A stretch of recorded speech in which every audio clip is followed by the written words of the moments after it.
My cheating wife got pregnant while my best friend was living with us. But the thing is, I had a secret vasectomy done to me years ago. So I simply played along until I had proof of their affair and did this. So I recently discovered that my wife, Devin, was having an affair with my best friend, Jeff. And I found this out because she's pregnant. You might ask yourself, Opie, but if she's pregnant, how do you know? Well, I got a vasectomy in my previous marriage. So I know my wife has been screwing around on me because there's no way she can get pregnant from me. And some of you might be thinking, Op, you can still get pregnant with a vasectomy, don't come at me with that. There's a less than 1% chance that I got her pregnant. And we've taken tests since then to prove that it's not mine, so there. Some context. So my best friend, Jeff, recently went through a divorce earlier this year. And I grew up with this guy since we were in grade school. I mean, we're basically brothers. We were both the best man at each other's weddings. We went to college together and took the same courses. We ended up in the police force together and stationed at the same place. You get it? So I first got married when I was 20, and my ex-wife, Trish, and I were high school sweethearts. I was the small-town hockey star who everyone knew was going somewhere. She was this smart, cute, funny pastor's daughter who everyone loved. Anyways, we ended up having our daughter when we were 21 and my son when we were 24. We had a miscarriage in between the two. After my son, my ex-wife and I decided we didn't want any more children, so we decided that I should get a vasectomy.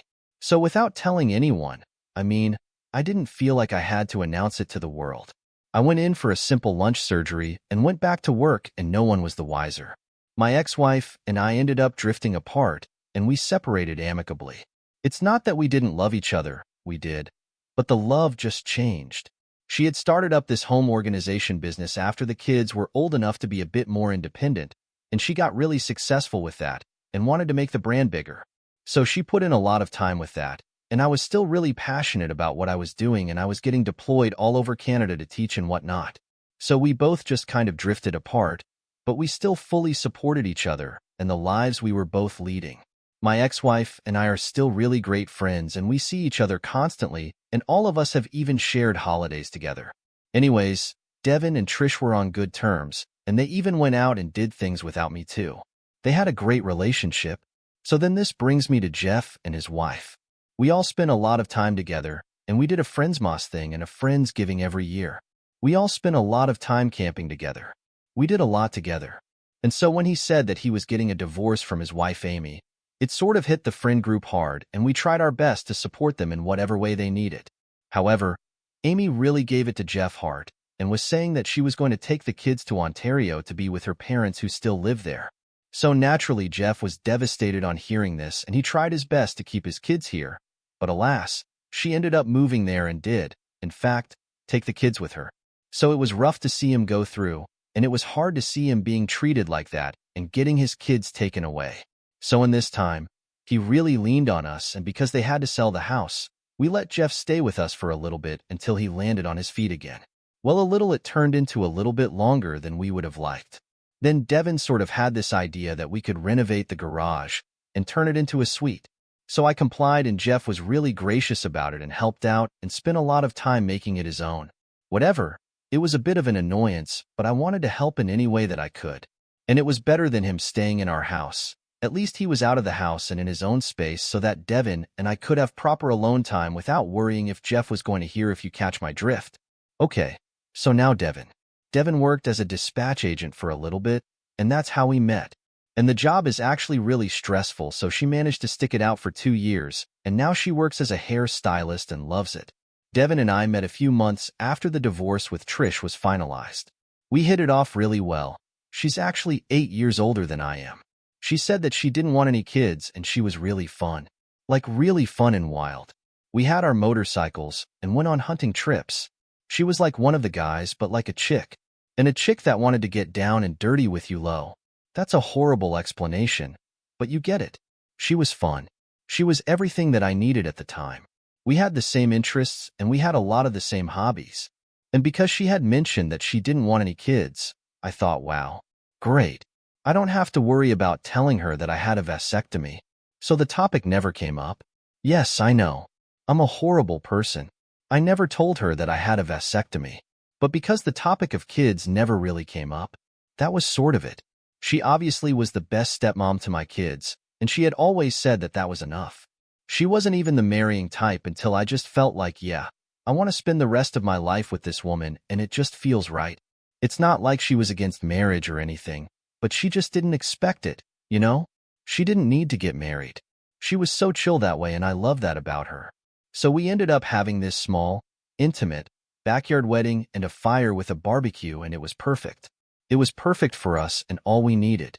So yeah, shortly after we got married, Jeff went through his divorce. He was staying with us. Blah blah. Now, we worked together, but we weren't on the same team. So he had different shifts than I did. And Devin had a really lax schedule too.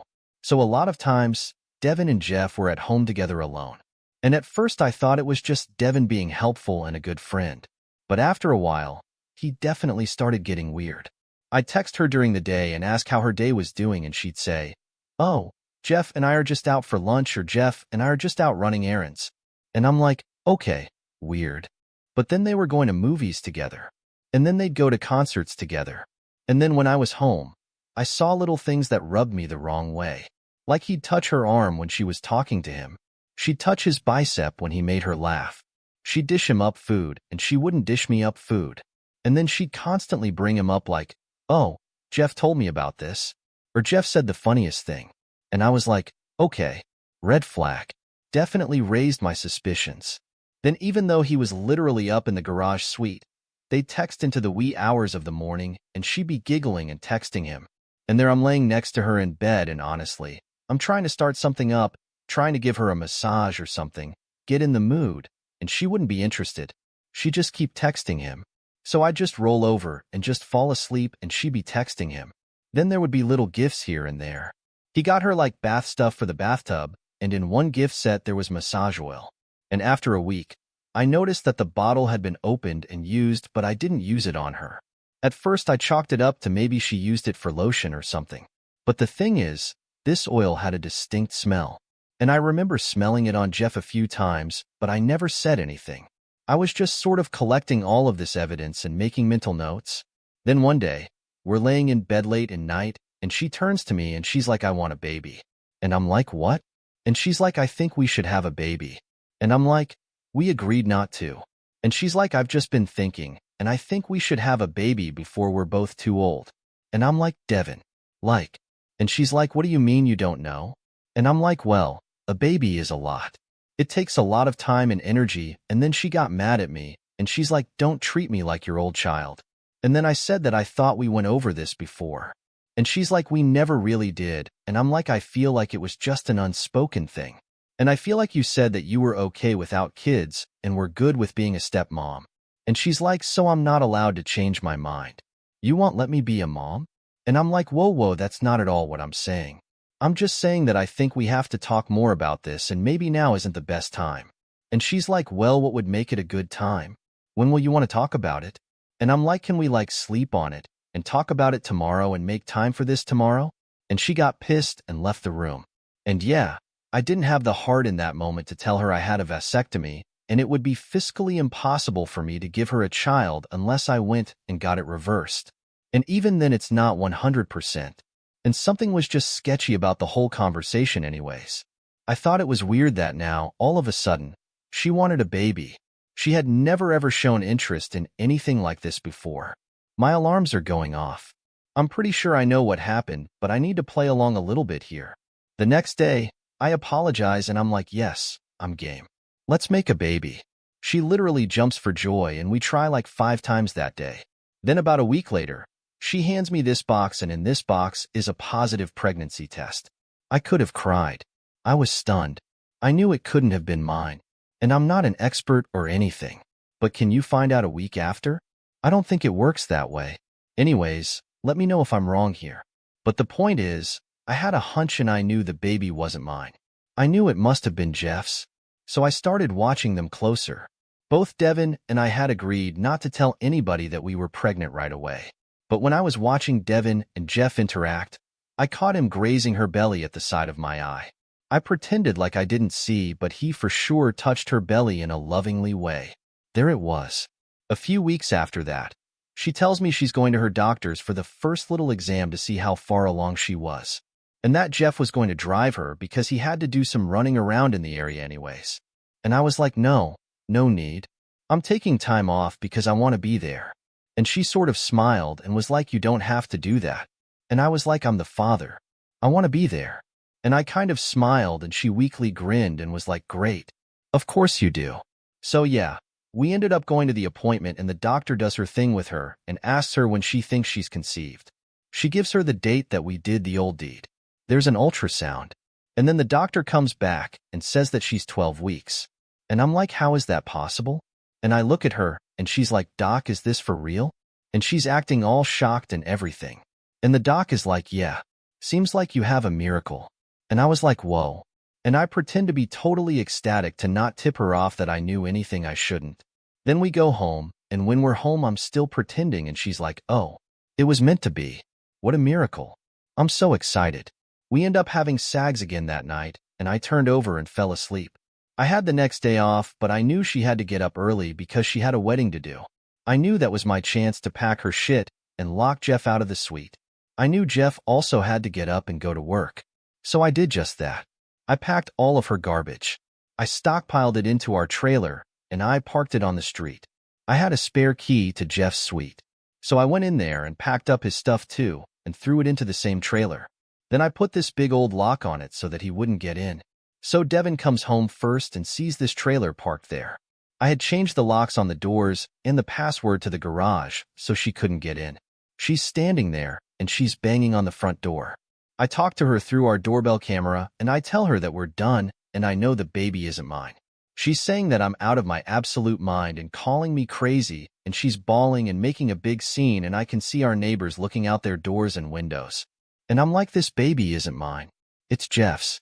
And she's like, don't be insane. Why would it be Jeff's? And I'm like, you tell me. And she's like, how could this baby not be yours? And I'm like, there's a less than 1% chance, and I know that because I have a vasectomy. And she literally dropped her purse and her bags onto the ground. She stood there in disbelief. And she's like, let me explain. And she starts trying to babble on, and I'm like, save it. I know it's not mine. And I'm like, we're done. It's over. I was nice enough to pack the trailer for you. Get out of here. And then she calls someone, and I'm guessing it's Jeff, because then he shows up in a matter of minutes in his patrol car. He sees what's happening, and he sees the lock on the garage suite. He tells me that I'm losing my mind, and that the kid couldn't possibly be his. And unlike I'll believe it when I see a paternity test. Edit. People have been asking how she never knew, and how she didn't suspect not getting pregnant before. Well, she was on birth control pills for PCOS. Or so she told me. Supposedly, she was in the process of swapping pill brands, and just so happened to get pregnant with Jeff's baby. Bad timing. Not only that, but she had this thing against, well, man juice, to put it lightly. She was absolutely repulsed by it. She refused that I ever finished in her, and she rarely ever pleased me in other ways because the sight of it disgusted her.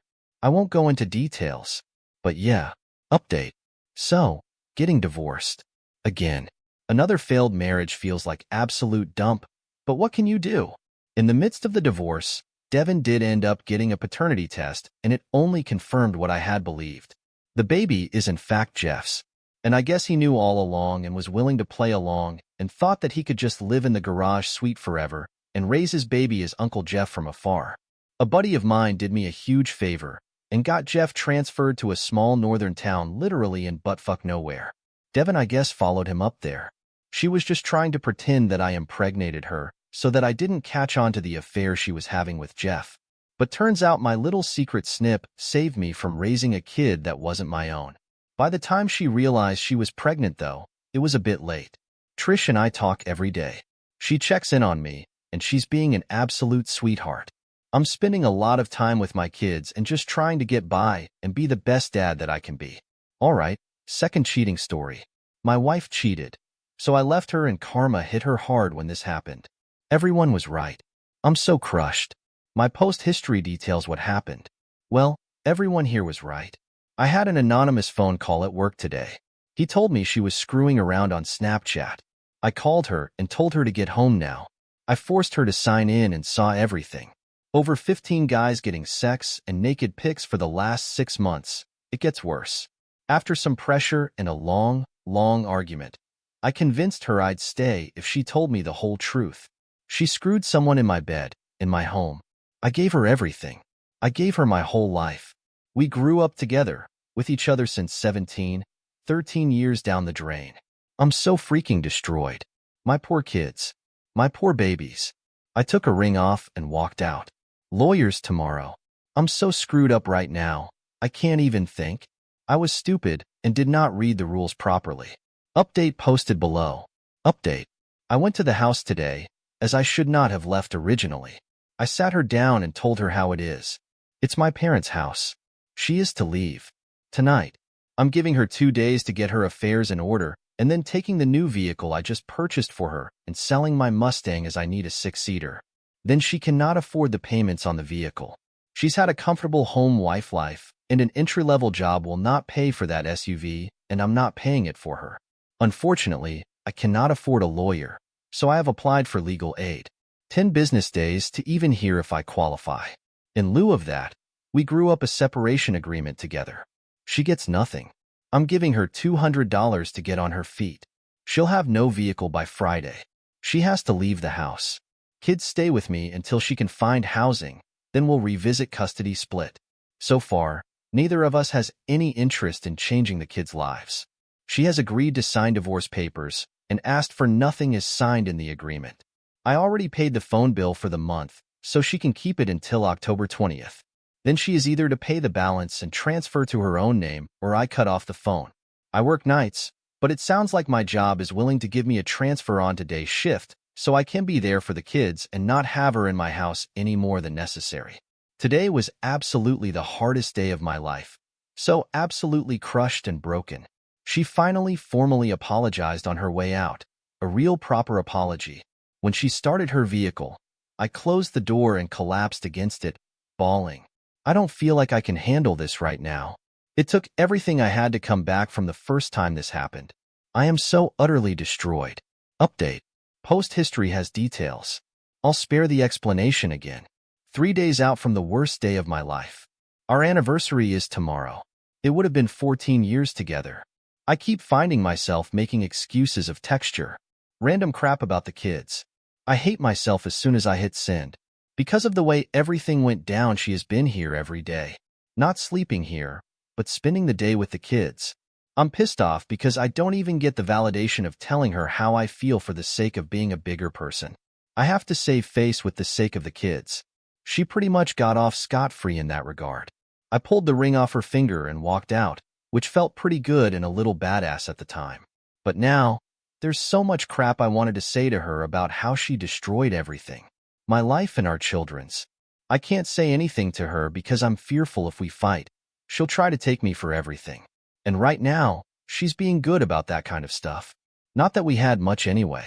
But on the eve of her anniversary, I'm finding myself a little less sad today and more angry at her than anything. And all of her stupid little toxic friends that helped her hide it. She destroyed my career. I kicked her out. She has nowhere to go, so I cannot work. Now full-time dad to 4 kids. I'm being forced to sell my Mustang I've had for less than a year and I've dreamed about since I was 7. My kids are in utter emotional shambles. God, I could go on about everything she destroyed all night, but I'm pretty sure I'm rambling enough as it is. She went to a friend's wedding today. It's the first full day of no communication I've had with her in 13 years. I find myself typing out messages and deleting it, trying to make excuses to talk to her. Thing that bugs me the most is she didn't even try to call their kids today. No messages asking how they were doing, didn't call them to say goodnight. Nothing. I don't know. This has been a long rant. I'm sorry. Update. Post history goes through everything. I took a lot of advice from here to heart and have gone full no contact unless it's about the kids. It's been difficult. Ever since I started, she's been trying to emotionally pull me back to her. She keeps dropping sexual hints, trying to get me into bed, etc. But I came to a revelation about day 11 or 12 just out of nowhere. I got angry. I haven't really been angry through any of this. Sad, depressed, and everything else you can think of. Yes, but not angry. This was brought on by me, accidentally stumbling upon one of the guys she had in her Snapchat. And I discovered he's older than my father, or around the same age. I don't know why of all the things that happened it took that to set me off, but now I don't see her as anything but disgusting. She's a gross pile of human stink that is just remnants of something I used to know. Also, her priorities have been making me hate her even more. Around here we have this thing called low-income housing. When you don't work or have kids, they will basically give you a place to live for free. A full-on 3 or 4 bedroom apartment. To me, and anyone logical, that would be the first phone call I would make. Here we are coming up on week 3, and she still has not made that call because her only priority has been finding her next lay. Whatever. She's out of my house, and I'm mentally planning to be the sole parent of these children. My father was in a similar situation when he was my age. After 1.5 years, the woman in question signed over all of her rights to the children and walked away never to be seen again. I'm fully expecting that to happen to me the way things are going. I am still unable to return to work due to the fact that she chose to live with her friend in a 1-bedroom place. Custard right now with the kids is basically 97% me, 3% her. So as it stands, I'm going to remain on unemployment until she can get her act together. I have plenty of money saved, and my employer was the one that suggested this, so no matter what, I have a job to go back to when this is over with. There's been some huge uplifts for me over the last 6 to 7 days as well. As soon as I changed my Facebook status to single, I had more women than I thought ever knew I existed adding me and trying to talk to me. I gotta say that made me feel pretty good. I'm not that great looking up a guy, but I guess in my age group stability and loyalty is rare. There's a girl I used to work with that started talking to me out of the blue that I always thought had a crush on me. We've been talking 12 hours a day for the last 4 days. Given how little my soon-to-be ex-wife put into our relationship, it feels flattering to be pursued. I've been clear with my intentions from the get-go, so we're just talking, but goddamn it's nice. And now it's the best part. This morning, day 18, I woke up on my couch and I was happy. I no longer miss her. I don't even realize when it happened. I just suddenly became self-aware that I hadn't thought of her in any way other than anger for at least 2 days. And I don't miss her being here. Hopefully things keep looking up, but so far things are moving along for me. Thanks for reading. Update. My post history has the details. It's way too long to post again. I haven't posted on here since about the first month. Things got pretty hectic and crazy. I'm not even right sure where to begin because there has been so many things happening. I think I'll just go month by month. We separated the end of September, and as previously stated, I had to walk away from my career to look after our children. Throughout the month of October and November, she skipped scheduled visits so much that I was unable to return to work in November like originally planned. Out of 18 scheduled visits, she saw them 6 times. Ended up filing for unemployment benefits, which I got approved for. Instead, I chose to focus on developing skills to work from home. In December, she started dating a guy and forced the children into an introduction with him by having them over to his house for the weekend. She had known him approximately 2 weeks at this point. He ended up dumping her 3 days before Christmas. In January, she decided to move to a different town. Things went from an agreed-upon 50-50 to her only seeing them on weekends. She tried to introduce the children to another guy. Thankfully, she listened to me the time and opted not to. She skipped many of her visits, got one of her boy toys to message me on her birthday demanding the children call her, and rarely calls. February, I believe she saw them twice. Around the middle of February, she decided that when she secures her own housing, the children are going to live with her, with me only being able to see them 6 days a month. We had a written agreement done up that stated the deal was 50-50. So due to that, I did what I should have done months before and hired a lawyer. For all of this, she refused to get a job. She stole the government child benefits to live off of. I eventually got approved for this and backpaid. She convinced one of her sexual partners to buy her a car. It blew up the first time she picked up the kids, and she refused to fix it, so all visitation has been at my expense. She skipped on average 60% of scheduled visitation. She calls maybe once a week, sometimes once every 3 weeks. And she stole from me knowingly and caused my insurance payments to bounce, almost causing a loss of coverage. I did manage to sell my car at no loss. Thankfully, this market is a seller's market.